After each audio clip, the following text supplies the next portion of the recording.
Don't you say hey to me, ugly girl. You say good afternoon, Mr. Bose. Where are you two going out this time of day? Playing hooky, I suppose. It's Saturday, Mr. Bose. Don't you contradict me. And you, what are you doing in those overalls? You should be in a camisole and a dress. She's dead, son. Oh, well. Well is right. She's not suffering anymore. Mr. Bose was a morphine addict. I wanted you to see what real courage is, instead of getting the idea that courage is a man with a gun in his hand. It's when you know you're licked before you begin, but you begin anyway, and you see it through no matter what. You rarely win, but sometimes you do. Mr. Bose won, on 98 pounds of her. She died beholden to nothing and nobody. She was the bravest person I ever knew. Harper Lee portrays Mrs. DuBose as a typical mean old lady.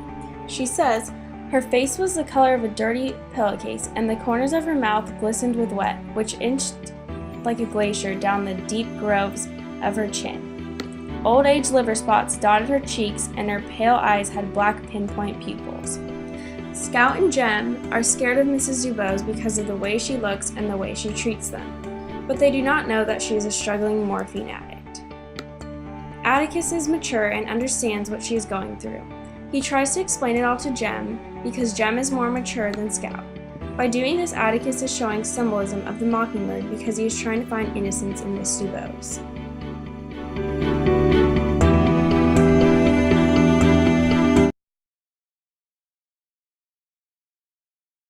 Well, Mayella was raising this holy racket, so I dropped him low and run as fast as I could.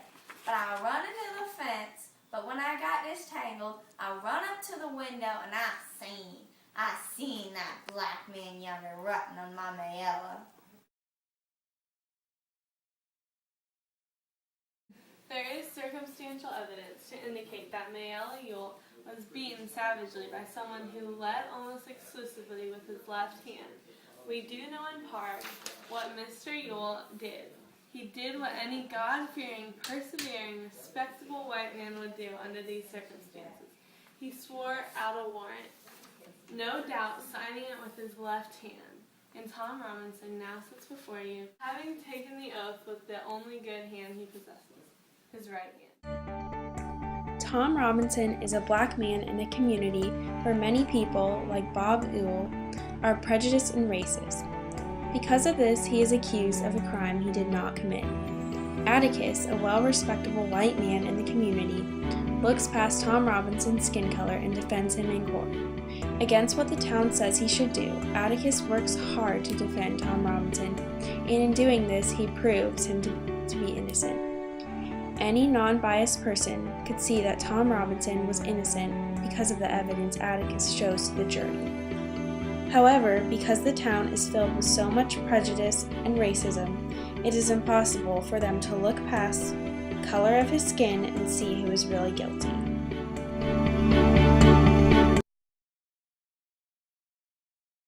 Who lives over there, Scout? That's the Radley place. They have a son named Bill, and one night, according to Miss Stephanie, while he was hanging out things for a scrapbook, he took the scissors when his dad walked by and stabbed him on his leg, wiped the blood off on his pants, and then continued with what he was doing. His mom ran out screaming that Bill was killing them all!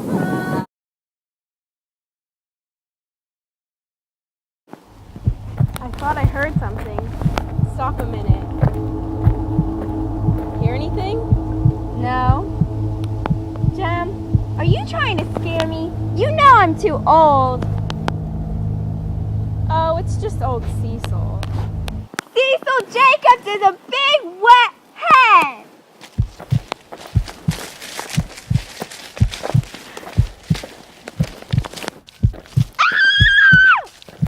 Run, Scout, run!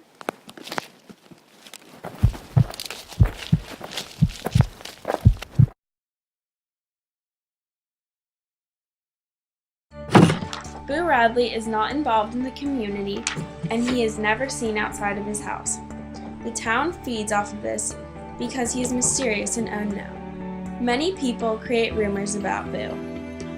Being that they are immature, Scout, Jem, and Dill believe these rumors and become very curious about him. The unknown about Boo Radley makes the children fear him also. Ironically, Boo ends up saving Jem and Scout's lives in the end. This changes their perspective of him greatly. Boo Radley symbolizes the mockingbird because he was innocent all along and he wasn't trying to harm anyone.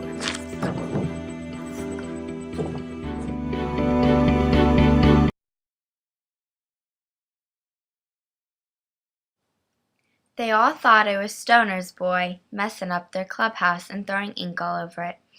And they chased him and never could catch him because they didn't know what he looked like. When they finally saw him, why, he hadn't done any of those things. He was real nice. In the end of the book, Scout finally understands what Atticus has been trying to explain to her all along. You never really know a man until you stand in his shoes and walk around in them. Scout finally realizes you can never judge someone based on their looks. You need to know who they really are on the inside. This is proving how much she has matured over the course of the book. Mrs. Dubose, Tom Robinson, and Boo Radley were all viewed in negative ways by everyone in Maycomb. Atticus was the only person to dig deeper and find the good in each individual. Mrs. Dubose ended up being a courageous old woman who was trying to die drug-free. Tom Robinson was innocent all along and a good person. Boo Radley was a great person at heart and never did anything wrong. So the real lesson learned is to never judge a book by its cover and always get to know someone before you judge them.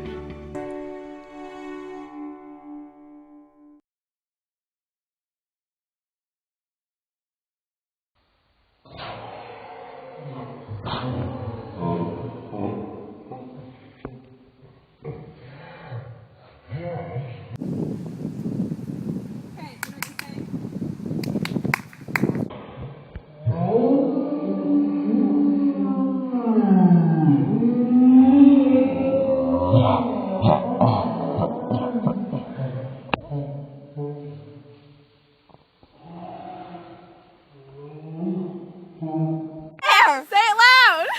Say it! Hey, Mr. Mouse!